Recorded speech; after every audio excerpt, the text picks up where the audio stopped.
most importantly, we need to know what you thought of Jane Eyre. It's a very interesting film in that, for a start, whenever you do an adaptation of Jane Eyre, as Michael Fassbender was saying there, because you're so aware of the fact there have been so many versions of it, because it's become such a stalwart text. I mean, it's taught in schools, obviously. I mean, that and, Wuthering Heights, I mean, the Brontes, loom large over a very important period of literature. And I remember the novel, and in fact the version of it that I remember seeing most was, I think, the Orson Welles version with Joan Fontaine, as being very, very overwrought and bordering on the gothic melodrama. Because the whole conceit of the mad woman in the attic is massively inflected by horror and kind of looms over horror fiction anyway. And the most striking thing about the new version is just how muted its palette is. And I don't mean that as a criticism, but first, it's rather than having blacks and that classic gothic colouring, it is a sort of it's a sort of muddy green grey, washed out. I mean, but not in a that. As soon as you say that, it sounds like you're saying it as a criticism. But the palette of it is definitely a cold palette. The colours of the costumes are definitely very, very toned down. The face makeup is done, in very, very sort of muted hues, so that particularly when you first meet Jane Eyre, you do have that thing that they're working very hard to overplay the plain Jane quality, because actually what's happening is that her character is coming through. And in fact, I think Mia Wasikowska, is that how you pronounce it? No. Okay, how do you pronounce it? I think it's Wasikowska. Who was in Alice in Wonderland, but because more importantly, it was in The Kids Are All Right, and she was great. Gives a really, really good performance in The Kids Are All Right. I think does a very, very good job of taking that central role, and you see the steeliness under the character. So when he says to her, you said, for example, what is it that she sees in him? Perhaps the more interesting question is what it.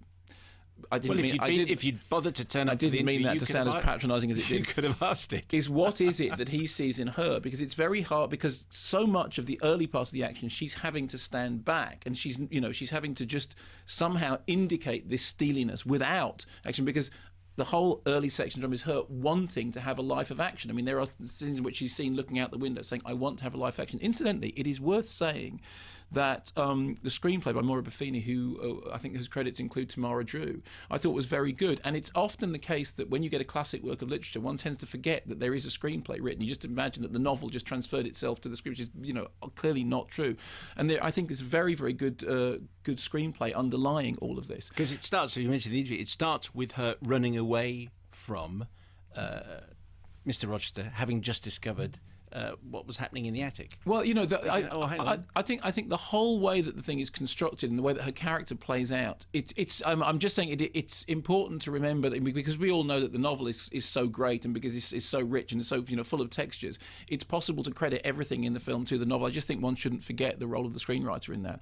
I think that occasionally I wanted it to rip more. I wanted it to let rip more. I wanted it to be more gothic, more overwrought, because so much of it is to do with pent-up emotions, people holding things in, certainly for the central character, whilst all around her there is mad. I mean, the incredible, conceit of you moved into this house, the man falls for you, and he's actually got the mad woman in the attic who is attempting to burn the house. And as I said, Lizzie Frankie said to me that she really enjoyed being in a screening when somebody gasped and said, the house is on fire, because to them I think the story was new.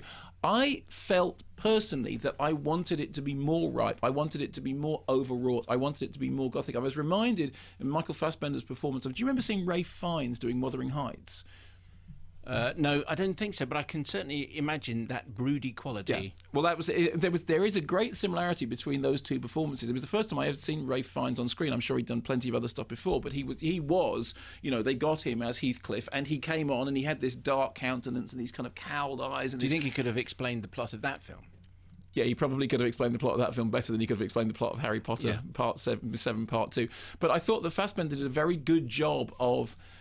he talked about the backstory of his character, about him being burned out in the previous sort of adventurous life that he'd had, and this idea of shutting off the past. And actually, most of the real drama in this version happens in the conversations between those two characters, in which they're saying but not saying, talking but not talking, communicating but not communicating. And that's quite something when you consider that it is a story which does have enormous, great, big action things happening, including, as I said, this pretty much supernatural conceit of people running around in the attic, which, as Michael Fassbender quite rightly said, is connected to the birth of psychoanalysis and psychiatry, because that becomes then the classic image of the mad woman in the attic. So overall, I thought it was good. I think she's very, very good, and I think he's... Who is? Mia... What? Go on. Give it a go. Yeah, no, I can't. I haven't even got it written down in front of me. It's Wasikowska. Wasikowska. I believe so. Mia Wasikowska. Is that how she says it? Well, I said it and he didn't correct me, but that might just be him being polite. And she's very, very good, and he's very well cast. And as he brings all the right qualities to it. I just personally, if anything, I wanted it to be a bit more gothic, a bit more overall, a bit more turned up to 11. But I understand that is a personal thing, and actually, the thing that I have to give it credit for is that it played it so flat, it played it so straight, that is almost the distinguishing feature of it. It's a weird thing to say, but almost the distinguishing feature of it is how underplayed it is. Your feeling, Simon? BBFC says contains mild violence and brief injury detail. Okay. You might like to know. Yeah, I enjoyed it very much. John Watson in Oklahoma.